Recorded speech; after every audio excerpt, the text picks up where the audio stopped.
Hello and welcome to my book review. I'm Kelly.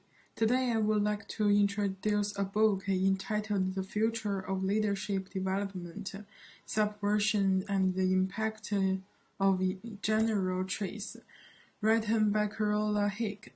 The main content of this book is leadership development, which aims to break the behavior and thinking mode of leaders.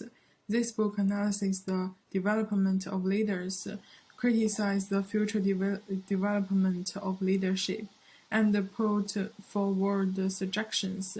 This book analyzes the development and the future trait of leadership from three aspects. The first aspect is the five-tier leadership model. As said in the book, this is a model like an onion. From the first level of the third level, they are from individuals to the leaders of the management term, and then to the leaders who can make arrangements for the internal and external development of company. At the fourth level, leaders may find that they are no longer just the leaders of the term or the company. They gradually began to represent the image of the industry. At this level, leaders have changed from me and my term to the whole organization. The boundary between the fifth layer and the fourth layer is not very obvious. The career of leaders also has a great impact on society. They should pay more attention to the impact of their career on the world, including a series of impacts on the environment. And the second aspect is vertical leadership. Horizontal leadership refers to the skills of leaders, such as increasing knowledge or ability. Vertical development refers to human thinking and logic. Vertical leadership refers to more complex and systematic thinking ability. The process of promoting vertical leadership is divided into three stages: awakening, forgetting, and growing. When a leader finds that his current thinking ability cannot help him solve the problem he faces, he begins to look for new ways of thinking. At this time, the company needs to invent tools to train him, which saves a lot of time and energy. Then when he learns and accepts the new way of thinking, he should forget the original way of thinking. Finally, he needs to constantly practice the new way for thinking and constantly review, consolidate, and apply it. The third aspect is the role model. This book gives an example. The two leaders spoke on the stage, but only the second leader's speech was loved by everyone. Although both leaders were talking about their experience, but the second leader didn't just think about his own ideas.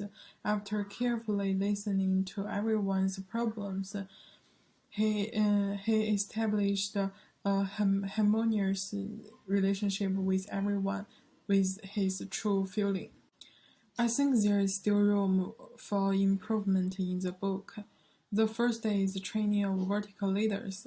I don't think it's easy to cultivate the vertical leadership of company leaders. First, a few teachers can develop vertical leadership because there are free such talents. Second, successful learning is very difficult because a person must give up the way of thinking he has been used to for a long time, which will bring him some resistance. At the same time, when they use or practice what they have learned, they will inevitably lose some resource. If the company does not invest a lot of resources in training vertical leadership, it will get little return. Third, when the company spends a lot of time and resource to successful cultivate leaders with vertical leadership, the company cannot guarantee that they will continue to work in the company. They may resign to a stronger company because of their improved ability. The second problem is that the leadership mentioned in the book is not comprehensive enough. He focuses on leadership development. However, other abilities required by a good leader have not been proposed. For example, as a team leader, it is very important for team members to reflect on their strengths. We can't blindly pursue the goal of the team. In the process of cooperation, it is also very important to help and encourage each other. This is just a test of tacit understanding and unity. He should realize that every member of the team needs to be excellent. Only after feeling the sincerity of the leader can we really establish a harmonious relationship with the people in the team. I think there is a way to solve this problem. First, hold more lectures or activities to try and train the vertical leaders of the company so that they can slowly accept these strange ideas and avoid conflict at the beginning of learning. Second, when choosing trainers, the company can sign long-term contracts with them, or choosing those who are unlikely to leave the company, such as those who have a good relationship with the company's employers and are unwilling to leave. Second, I think if someone has not read this book but want to read it, I suggest you consider a few questions first and then read it. For example, what do you think a good leader needs? And what do leaders need to focus on?